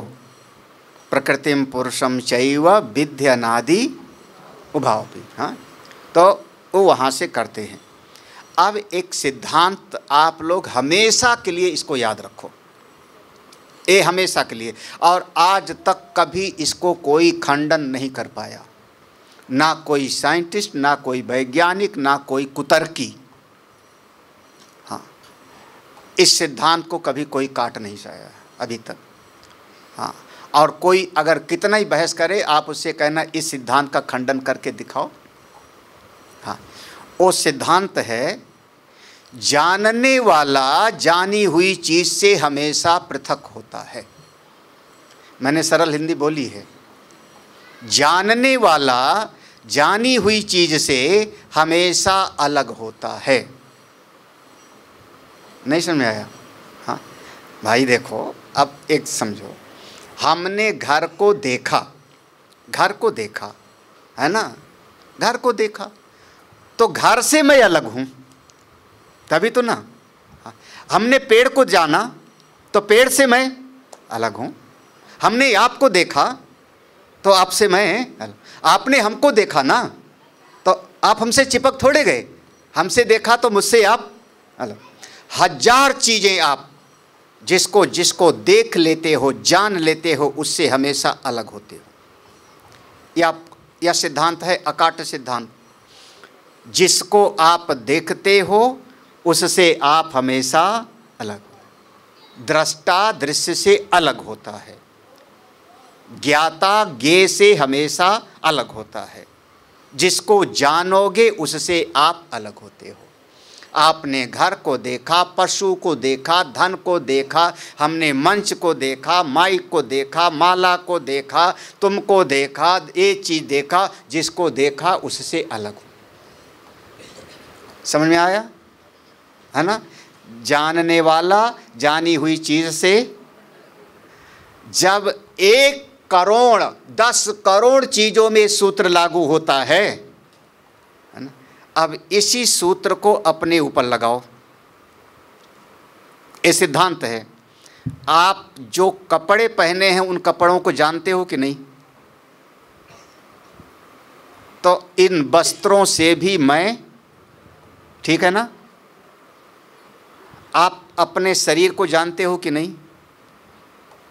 शरीर को जान रहे हो कि नहीं? सूत्र क्या था? जानने वाला जानी हुई चीज़ से हमेशा अलग होता है। मैं कह रहा हूँ करोड़ों चीज़ में, तो आप शरीर को जान रहे हो ना? ये मेरा हाथ है, मेरा पाँव है, इसका मतलब शरीर से मैं, ठीक है? चलेगा? चला? आप अपनी आँख को जान रहे हो कि नहीं? मेरी आँख से पहले ठीक दिखाई पड़ता था, आज मेरी आँख में दर्द है, आज मेरी आँख से कम दिखाई पड़ रहा है। जान रहे हो ना? जान रहे हो ना? इसका मतलब आँख से आप, यही ना? समझ में आ रहा है कि नहीं आपको? आप अपने इंद्रियों के एक एक कार्य को देख रहे हो, जान रहे हो ना? तो चूंकि जान रहे हो तो आप इससे अलग हो। क्या हुआ, चक्कर में पड़ रहे हो क्या? हाँ, ये तो बड़े सरल तरीके से मैं पढ़ा रहा हूँ। हम लोग गुरुकुल में इतना आसान करके नहीं पढ़ाते। यदृश्यम तद अल्पम मर्त्यम दुखात्मकम चेति हेयम, ऐसे पढ़ाते हैं। हाँ, तो जो चीज़ आपने जानी उससे आप अलग हो, तो शरीर को आपने जाना तो शरीर से अलग हूँ, इंद्रियों को जाना तो आप इंद्रियों से भी, ठीक है? अच्छा, मन को जाना कि नहीं? हाँ, स्वामी जी आज मन बड़ा दुखी है, स्वामी जी आज मन मेरा बड़ा सुखी है, दुखी है। आप जान के बोल रहे हो कि बिना जाने? नहीं, जान के बोल रहे हो कि बिना जाने? जान के बोल रहे हो ना? आपको पता लगा ना कि मन दुखी है, मन सुखी, पता लगा कि नहीं? मतलब मेरा बस जान के बोल रहे हो कि बिना जाने? जान के बोल रहे हो ना? तो सूत्र वही लगाओ, जान के बोला, इसका मतलब मन के सुख दुख से भी आप, क्या बात है। तो जिसको जानते हो उससे अलग हो, जिसको जानते हो, उपद्रष्टा। क्या हुआ, समझ में आ गया? हाँ, ये हमारी अनघा जी की फरमाइश है। इनके मन में बैठा था स्वामी जी, वो किसकी? सबकी तो नहीं होगी, तुम्हारे ग्रुप की होगी। हाँ, सबकी, जो जितने 170-80 लोग बैठे हैं, 180 लोग, सबकी थोड़े होगी। हाँ, जो तुम्हारे पढ़ाए हुए हैं उनका होगा। अच्छा, जितनों को तुमने पढ़ाया तुम उनको जानते हो कि नहीं?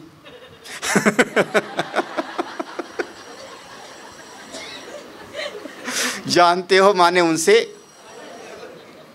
हाँ, देखो कितना आसान है। आप मन की एक एक वृत्तियों को आप जानते हो। आज मन चंचल है, आज मन शांत है, आज मन मेरा उदास है, किसी, आप मन की एक एक बात को जानते हो, तो आप उससे प्रभावित मत हो, वो ऐसे चलता रहेगा, आप उसके साक्षी बन के बैठो ना, बिल्कुल किनारे, आप उसके जानने वाले हो। समस्या तब होती है जब आप उससे चिपक जाते हो। हाँ, हरिद्वार में गंगा जी के किनारे एक गुरु और चेला बैठे थे। गुरु जी बार बार चेला को समझाते थे, चेला राम, ये गंगा जी में देखो बाढ़ आई है, केवल देखो, बस कुछ करना नहीं, बस देखते रहो किनारे बैठे बैठे साक्षी बन करके। देखो बड़े बड़े पेड़ बहते आए चले जा रहे हैं, देखो बड़ी बड़ी फूल माला बहता चला जा रहा है, नारियल बहता चला जा रहा है। ना कुछ पकड़ने की कोशिश, ना कुछ छोड़ने की, साक्षी बने बैठे रहो, देखते हो। इतने में वो चेला को दिखाई पड़ा कि ये कंबल बहता जा रहा है।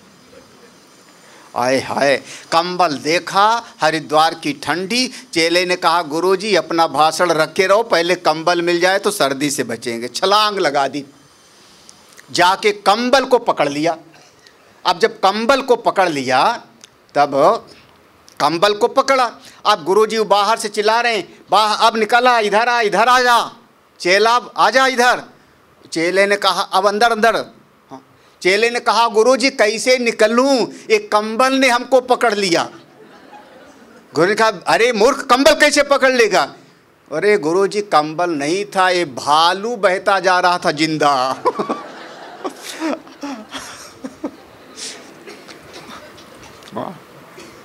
समझ में आया ना?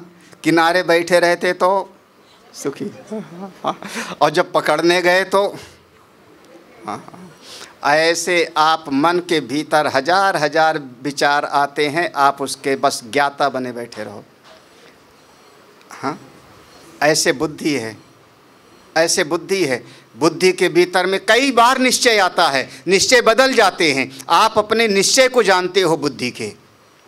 एक दिन निश्चय किया कि मैं इस कार्य को करूँगा, अगले दिन निश्चय बदल जाता है कि नहीं नहीं, इस काम को नहीं कर पाऊँगा। आप अपने बुद्धि के निश्चय को भी जानते हो। जानने वाला जानी हुई चीज़ से हमेशा अलग है, और जो ये शरीर को, इंद्रिय को, मन की वृत्तियों को, बुद्धि की एक एक वृत्तियों को भी जानता है, अर्जुन वही क्षेत्रज्ञ है, वही मैं हूँ, वो मैं हूँ। जो उसको जानता है वो मेरे स्वरूप को प्राप्त कर लेता। आगे बढ़ूँ? अर्जुन, ये जो सृष्टि बनी, ये दो चीज़ों से मिलकर के, एक जड़ और एक चेतन, जड़ और चेतन दोनों मिलते हैं तब व्यवहार होता है। कौन कौन? प्रकृति और पुरुष। प्रकृति है जड़, पुरुष है चेतन। दोनों को अनादि समझो, थोड़ा सांख्य दर्शन से यहाँ पर मिलता जुलता है। इस सारे जगत को बनाने का काम कौन करती है? कार्य करण कर्तृत्व। कारण माने इंद्रियां, कार्य माने शरीर। जब कभी ऐसा शब्द आवे, कार्य करण संघात, ऐसा शब्द आएगा कई बार। कार्य करण, तो कार्यक्रम, कार्य माने शरीर, जो पैदा हुआ किसी समय उसको कहते हैं कार्य, और जो कार्य करने का औजार हैं उनको हम कहते हैं कारण, इंद्रिय। तो ये जो कार्य और करण, ये दोनों हैं, ये सारे कार्य करण को बनाने वाली कौन? प्रकृति। हाँ, शरीर इंद्रिय आदि को बनाने वाली कौन? देखो, कार्य करण कर्तृत्व हेतु, हेतु माने बनाने वाली, कौन? प्रकृति। हाँ, कोई संशय तो नहीं यहाँ? अब ये मत कहना भगवान ने बनाया है। हाँ, कई बार आप लोग बोलते हैं ना भगवान ने बनाया है। यहाँ क्या कहा लिखा है? कौन बनाने वाली? तो भगवान को क्यों बोलते हो फिर? हाँ, हाँ, ये श्लोक सबको याद है ना? कार्य करण कर्तृत्व हेतु प्रकृतिरुच्यते पुरुषा सुख दुखा नाम। 13वां अध्याय याद है? हाँ, सब जगत को बनाने वाली कौन? प्रकृति। सब प्रकृति। ये पुरुष बैठ कर के भोग करता है। कौन? किसका? सुख दुख का। पुरुषा सुख दुखा नाम। ये पुरुष करता नहीं, कुछ भोगता है बस। उपनिषद में आएगा, द्वासुपर्णा सयुजा सखाया समानम वृक्षम परिशस्व जाते। कठोपनिषद में आएगा, ऋतं पिबन्तो सुकृतस्य लोके गुहां प्रविष्टौ परमे परार्धे। सब सृष्टि प्रकृति बना रही है, सब प्रश्न। एक श्लोक और आप में से किसी को याद हो तो, वैसे याद बहुतों को है, 3 अध्याय में लिखा है भगवान ने, 3 अध्याय में। अब खोलो मत, अभी हम बोलेंगे तो सबको याद आ जाएगा। भगवान कहते हैं करने वाला तो कोई और है, लेकिन मूर्ख आदमी समझ लेता है कि मैं करने वाला हूँ। नीचे की पंक्ति बोली आपने, प्रकृते क्रियमाणानि गुणै कर्माणि सर्वश अहंकार विमूढ़ात्मा। अब याद आया ना? उस श्लोक को यहाँ पे जोड़ लो। प्रकृते है क्रियमाण, सारी प्रकृति ही अपने गुणों के द्वारा सब कुछ करती है। हाँ, यहाँ पर वही है ना, कार्य कारण कर्तृत्व हेतु प्रकृति। सब कुछ करने वाली कौन है? प्रकृति। लेकिन अहंकार विमूढ़ आत्मा, अहंकारी, नासमझ, मूर्खों में भी, मूर्खता में भी PhD की डिग्री हासिल करने वाला। हाँ भाई, मूढ़ माने मूर्ख, और बी आगे लगा दिया उपसर्ग, तो अहंकार विमूढ़ आत्मा, तो मूढ़ माने मूर्ख, और आगे भी लगाया विशेषण, यानी मूर्खता में भी PhD हासिल किया हुआ। कौन है वो? कौन? जो कहता है मैं करने वाला, कर्ता अहम इति। हाँ, करती है सब प्रकृति, सब प्रकृति करती है। अब पुरुष तो केवल बस सुख दुख का भोगता है। होता क्या है? अब ये जो 21वां श्लोक है ना, 21वां श्लोक पढ़ने के लिए आपको आश्रम आना पड़ेगा। तुमको 22वां श्लोक लगता है बहुत बढ़िया, हमको 21वां श्लोक लगता है। हाँ, उसमें देख रहे हो इस सारी समस्या की जड़ कहाँ पैदा हुई? 21वें श्लोक में है। सारी समस्या की जड़ 21वें श्लोक में है। हाँ, अच्छा, किसी दिन आप ऐसा करना मत, हाँ करना मत। मान लो हमारे मोहल्ले का कोई आदमी घर से निकले और हमारे ही अड़ोस पड़ोस में कहीं पर जहाँ पर कूड़ा लोग फेंकते हैं वहाँ जाके बैठ जावे। भले वो कहे कि यहाँ मैं बैठ कर के ध्यान करूँगा। कहाँ बैठा? डस्टबिन पर, कूड़ेदान पर। तो मोहल्ले के लोग उस पर क्या डालेंगे? हाँ, तो किसकी गलती है? पक्का नहीं हो रहा है ना? बैठने वाले की गलती हो रही ना? गलती किसकी है? क्यों बैठे तुम वहाँ पे भाई? हाँ, जहाँ पर कूड़ा डाला जाता है वहाँ क्यों बैठे?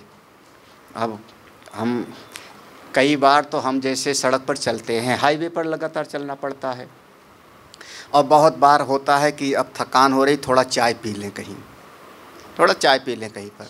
तो वो कोई ऐसा ढाबा हो जिस पर लिखा हो शुद्ध शाकाहारी। हाँ, तो यहाँ तुम्हारे सड़क पर हमने देखा था 1001% शुद्ध शाकाहारी, औरंगाबाद के पास में लिखा था कहीं पर, है ना? हमने कहा 1001% भी होता है। तो अब ऐसे ढूंढ, तो उधर उत्तर प्रदेश की तरफ अब शुद्ध शाकाहारी ढूंढने में कई बार 100 किलोमीटर चले गए। हाँ, और कई बार शाकाहारी लिखा दिख जाता है, लेकिन उसके बगल ही में लिखा होता है ठेका देसी शराब। हाँ, अब वहाँ पर गाड़ी खड़ी करें कि ना करें? हाँ, और अगर वहाँ गाड़ी खड़ी करके हम भले वहाँ पर ना कुछ करते हो, खड़े भर हो जाएं गाड़ी खड़ी करके खड़े भर हो जाएं, तो सड़क पर जो जाएगा वो क्या कहेगा? ये बाबा भी बोतल खरीद रहा होगा, यही ना? हाँ, आप वहाँ खड़े क्यों हुए? हाँ, गलती आपकी है ना? तो पुरुषः प्रकृतिस्थो भुंक्ते प्रकृति जान गुणान। ये जो पुरुष है, पुरुष माने आप, जो आप चेतन हो, वो आप शरीर में बैठ क्यों गए? शरीर को मैं क्यों मान लिया? हाँ? शरीर में बैठ गए तो शरीर के गुण आपको प्रभावित करेंगे। हाँ, आप नौका में बैठ जाओ और आप कहो कि शरीर हिले डुले ना, संभव नहीं। नौका में बैठे तो शरीर में गति होगी, ट्रेन में बैठे और ट्रेन चलेगी तो शरीर आपका हिलेगा। जब आप इस शरीर के भीतर बैठ गए, शरीर से ममता बना लिया, तब आपके भीतर शरीर के सारे दोष आपने अपने आप को मान लिया। पुरुषः प्रकृति, ये अध्यास है, यही अध्यास का निरूपण है। हाँ, हाँ। आँख में देखने की शक्ति नहीं। देखो, आँख में देखने की शक्ति मान लो भगवान ना करे किसी कारण से चली गई, तो आँख में देखने की शक्ति गई। हाँ, आपने क्या बोला? दूसरा आपने क्या बोला? मैं अंधा हो गया। समझ में आ रहा है? मैं बोला ना। हाँ, पाँव गड़बड़ हुआ, मैं लंगड़ा हो गया। हाँ, मैं बहरा हो गया, क्योंकि कान से सुनाई ही नहीं। मैं बहरा हो गया। कोशिश करना समझने का। ये जो अंधापना, लंगड़ापना, बहरापना, गूंगापना है, ये शरीर का गुण है ना। किसमें है? शरीर में। आप तो हो इसको जानने वाले आत्मा, चेतन, लेकिन आपने इसके गुण को अपने में मान लिया ना। आप अंधे कैसे हो? हमको अपनी आंख से कुछ नहीं दिखाई पड़ रहा, ये भी आप जान रहे हो कि नहीं? हाँ, ये जान के बोल रहे हो कि नहीं कि हमको कान से कुछ नहीं सुनाई पड़ रहा? तो जब जान रहे हो तो जानने वाला इससे अलग है, तो ये कैसे कहते हो कि मैं अंधा हूं, मैं बहरा हूं? हाँ? आप तो बिल्कुल अंधे नहीं हो, बिल्कुल बहरे नहीं हो, आप तो आत्मा हो, आप तो सच्चिदानंद ब्रह्म हो। हाँ? हाँ? लेकिन गलती कहाँ हुई? आपने इसके साथ तादात्म्य बना लिया, कूड़ेदान पे बैठ गए, नाव में बैठ गए, मन के साथ आप जुड़ गए ना, मन पर बैठ गए ना। देखो, अभी कहा था मन में सुख की वृत्ति आई, वो भी आप जाने, मन में दुख का भाव आया, वो भी आप जाने, यानी उससे अलग हो। लेकिन मन में आप जाके चिपक गए तो आप क्या कहते हो? मैं सुखी, मैं दुखी। होना क्या चाहिए था कि मन में सुख आया, मन में दुख आया, मैं उस सुख दुख को जानने वाला अलग हूं। लेकिन आपने बोला क्या? मैं सुखी, मैं सुखी। मैं कैसे सुखी हो? आपका मैं तो चेतन है, आप तो सच्चिदानंदमय हो, लेकिन आपने मैं को यहां बिठा दिया, गलत जगह पर। पुरुषः चेतन कहाँ बैठा? प्रकृति स्था। पुरुषः प्रकृति स्था। प्रकृति में क्या था? कार्य करण, पहले बताया था। प्रकृति से बना कौन सा? कार्य और करण, शरीर और इंद्रिया। तो ये जो पुरुष चेतन है कहाँ बैठ गए आप? किसके साथ तादात्म्य बनाया? इनके साथ में। जब इनके साथ तादात्म्य बनाया तो इनका गुण, इनका दोष आपको प्रभावित करने लगा। हाँ, ज्ञान यही है कि दोनों को अलग अलग करके समझ लो, यही ज्ञान है। कैसे समझो?